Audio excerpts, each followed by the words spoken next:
Students in deep knowledge classes बात करते हैं chapter 6 worksheet 1 question number 4। Harvinder deposit ₹40,000 in a post office for a period of 3 years। Clear.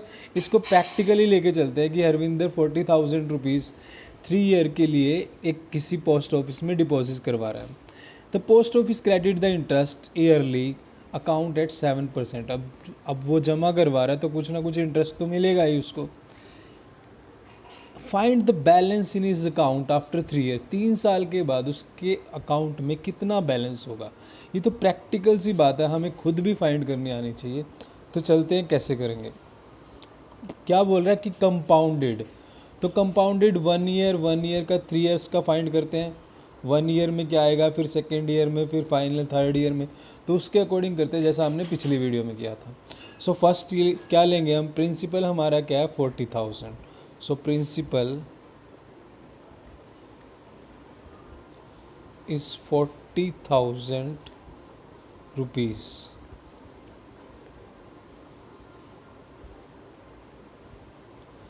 Clear. And rate is 7%।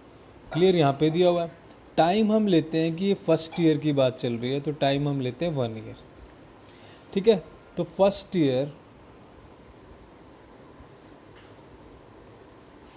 Year interest, पहले साल का interest क्या होगा, formula क्या होता है, P × R × T upon 100। Clear.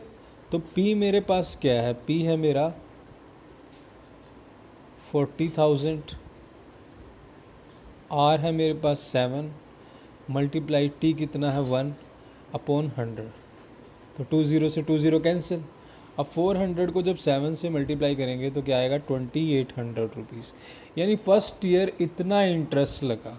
तो 1 साल के बाद अमाउंट कितना हुआ, अमाउंट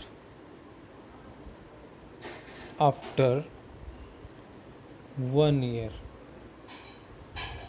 1 साल के बाद उसके कितने पैसे हो जाएंगे पोस्ट ऑफिस में, पहले कितने थे 40,000 प्लस अब 2,800 और ऐड हो गए। क्लियर। तो अब उसके पास अमाउंट कितना हुआ, 42800 इतने रुपीज़, यानी प्रिंसिपल प्लस इंटरेस्ट। तो ये हमारे पास 42,800 क्या हुए फर्स्ट ईयर के बाद। अब क्या बोल रहा है कि कंपाउंडेड ऐड हो रहे हैं, तो अब नेक्स्ट ईयर के लिए प्रिंसिपल क्या होगा ये, क्योंकि अब इस पर इंटरेस्ट लगेगा नेक्स्ट ईयर के लिए, क्योंकि कंपाउंडेड है। So for second year interest, second year के लिए इंटरेस्ट क्या लगेगा, same formula P × R × T upon 100। But अब एक बात ध्यान रखना कि प्रिंसिपल अब हमारा क्या है 42800 तो रेट और टाइम सेम है। तो 42800 multiply R 7 multiply time 1 upon 100। 20 से 20 कैंसिल। अब जब मैं 428 को 7 से मल्टीप्लाई करूँगा तो मेरे पास आएगा 6,992 रुपीज़। क्लियर। अब मेरे पास amount after second year, amount after second year के बाद अमाउंट क्या हो जाएगी, तो अमाउंट क्या होगी सेकेंड ईयर के बाद, भाई मेरा प्रिंसिपल कितना था प्लस इंटरेस्ट। क्लियर। मेरा प्रिंसिपल कितना था 42800 प्लस इंटरेस्ट कितना हुआ सेकेंड ईयर में 2,996 रुपीज़। क्लियर। तो जब इसको ऐड करेंगे तो हमें क्या मिलेगा 6,9,754 रुपीज़। तो ये हमारा हुआ 2 years के बाद इतना अमाउंट हो गया, यानी इंटरेस्ट लगने के बाद 40,000 था, 2 years के बाद इतना हो चुका है। अब 3rd ईयर की बात चल रही है। अब 3rd ईयर के लिए हमारा प्रिंसिपल क्या हुआ ये, क्योंकि हरविंदर के 2 साल में इतने पैसे हो चुके हैं, अब 3rd ईयर में इस पर इंटरेस्ट लगेगा।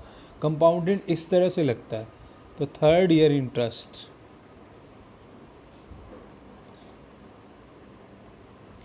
थर्ड ईयर इंटरेस्ट, तो प्रिंसिपल क्या होगा थर्ड ईयर के लिए 45,796 रुपीज़। तो same formula P multiply R multiply T upon 100। तो P मेरे पास कितना है 45,796 इंटू R की वैल्यू कितनी है 7 मल्टीप्लाई 1 अपॉन 100। अब आपके पास 100 है तो आप इसको डिवाइड करोगे, तब कि आप इनको मल्टीप्लाई कर दो तो आप जहाँ पे भी नंबर को क्या कर सकते हैं 2 डिजिट के बाद पॉइंट लगा देंगे। तो हम क्या करते हैं इस दोनों की मल्टीप्लाई करते हैं। क्लियर। अब मैं मल्टीप्लाई कर रहा हूँ 45,796 को 7 से, तो जब आप इसकी मल्टीप्लाई करेंगे तो आपके पास आएगा 275। क्लियर। जब आप इन दोनों की मल्टीप्लाई करोगे तो आपके पास ये वैल्यू आएगी। क्लियर। अब ये वैल्यू आपके पास ऊपर से आई तो नीचे क्या है हमारे पास 100। तो जब मैं ये डिवाइड करूँगा तो ये बनेगा 3205.72, यानी ये थर्ड ईयर के लिए मेरे पास इतना क्या हुआ थर्ड ईयर का इंटरेस्ट हुआ। अब थर्ड ईयर के बाद अमाउंट क्या होगी मेरी, टोटल अमाउंट कितनी हो चुकी है, यहाँ पर कितनी थी 45,796 प्लस ये इंटरेस्ट थर्ड ईयर का भी पड़ा है। तो अब टोटल अमाउंट मेरी कितनी होगी जब मैं इसको इसमें ऐड कर रहा हूँ तो 0.72 तो इधर ही है। क्लियर। इधर से मेरे पास क्या आया 10094। तो ये मेरे पास आ गई है टोटल अमाउंट। यानी आपको क्या बताना था कि find the balance in his account after 3 year. तो 3 साल के बाद उसके बैंक में कितने पैसे होंगे, तो 3 साल के बाद उसके बैंक में इतने पैसे होंगे।